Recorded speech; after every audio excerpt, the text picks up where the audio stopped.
Pemirsa, dari mana sajakah sebetulnya sumber dana kelompok kriminal bersenjata KKB? Rekan saya Anggi Hasibuan akan memaparkannya untuk Anda. Silakan Anggi. Terima kasih Zil.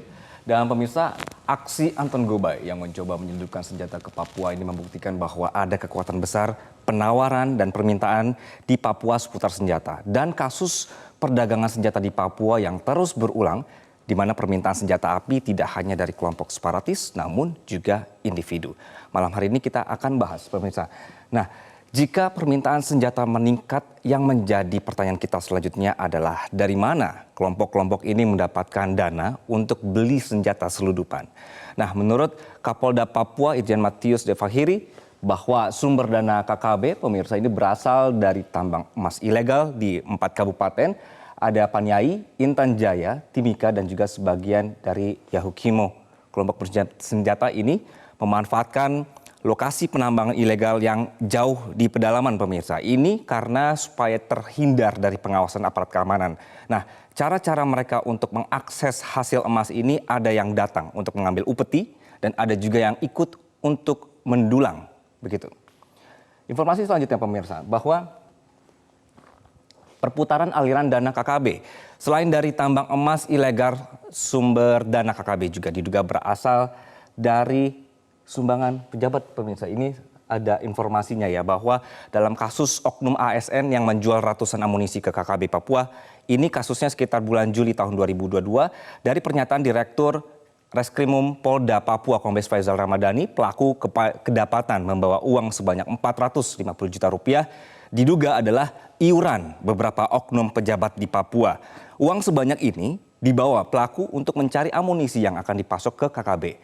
Lalu ada juga data yang diungkap oleh AIDP atau Aliansi Demokrasi untuk Papua, bahwa dari penelitian mereka sejak tahun 2011 sampai 2021, uang pembelian senjata dan amunisi oleh KKB sebagian besar berasal dari dana desa. Ini menarik sekali.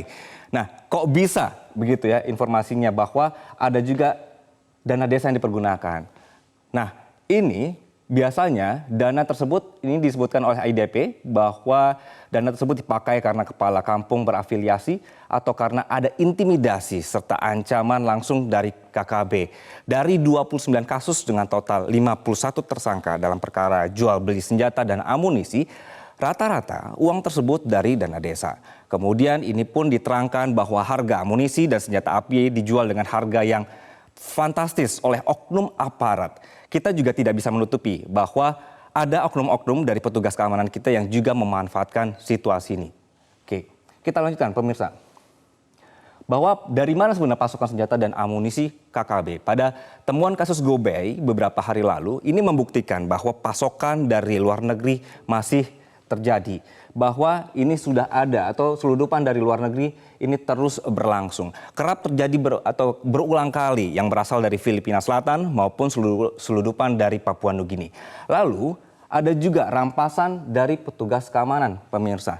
Menjadi usaha KKB untuk mendapatkan pasokan senjata dan juga amunisi. Dan tentu saja yang membuat kita geleng-geleng kepala adalah oknum-oknum petugas keamanan yang justru memanfaatkan kondisi harga mahal senjata dan amunisi untuk menjual ke KKB. Nah, kasus Praka AKG misalnya, ini pada Juni tahun lalu, oknum TNI ini kedapatan menjual peluru ke KKB yang satu butirnya saja dihargai Rp200.000. Jadi jika menilik dari laporan AIDP tadi, harga pistol dijual seharga 50 sampai 100 juta, kalau senjata laras panjang dibanderol 90 sampai 300 juta rupiah. Jadi tidak heran begitu jika banyak yang tergiur untuk menjual senjata ke Papua, termasuk kasus Gobay yang rela melewati banyak rute agar bisa menyelundupkan senjata ke Papua. Kita lanjutkan, pemirsa, untuk informasi selanjutnya. Baik, bagaimana cara untuk memutus aliran dana? Nah, ini sehingga penting sekali bagaimana caranya dilakukan untuk menyetop aliran dana agar tidak tercipta supply and demand senjata dan juga amunisi di Papua. Nah, untuk sementara cara yang bisa dilakukan pemerintah untuk memutus aliran dana ini adalah dengan menggeser lokasi-lokasi pendulangan, dipantau dan juga diadakan penyisiran lokasi. Ini poin yang pertama ya, pemirsa.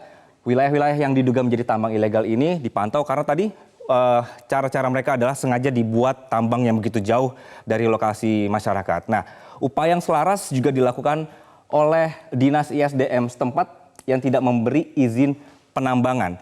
Namun apakah ini cukup? Tentu tidak, karena jumlah petugas keamanan misalnya juga tidak bisa memantau semua area. Kemudian juga dari ISDM, masalahnya tambang-tambang yang diduga digunakan untuk mendulang emas ini adalah tambang ilegal, sehingga tidak bisa juga berbuat banyak. Nah, jauhnya lokasi penambangan juga membuat pemerintah sulit menjangkaunya sehingga pengawasan dan penertiban sulit dilakukan. Lalu ada juga poin bahwa perlu ada pengetatan peredaran senjata dan amunisi secara internal. Pemerintah dan instansi terkait juga harus melakukan pengawasan terhadap alokasi dana desa agar tepat sasaran, kemudian juga jangan sampai lagi ada oknum-oknum petugas keamanan yang bukannya menjaga situasi agar kondusif, namun justru membantu KKB mendapatkan suplai amunisi. Begitu.